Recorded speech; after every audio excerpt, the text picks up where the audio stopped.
вырезается пластина от усиления ступеней на монокосовую. Быстро, четко, без погрешности.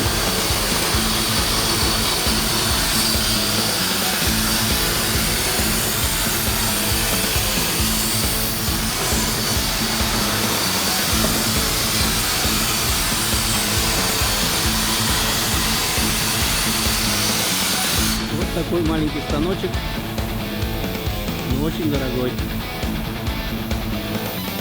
Шучу, конечно, он далеко не маленький.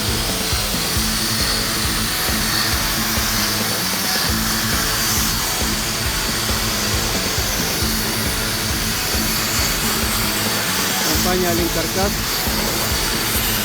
использует лазерную плазменную резку при изготовлении лезвий для металлокаркаса.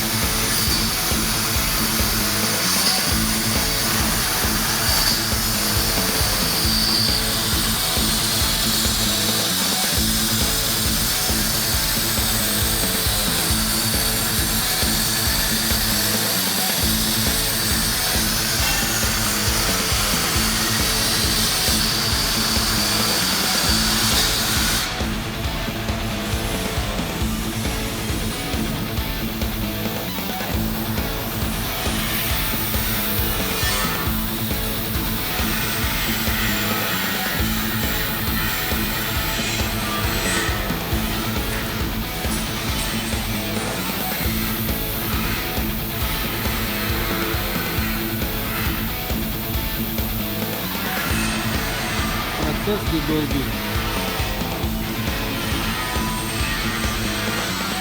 но четкий, качественный.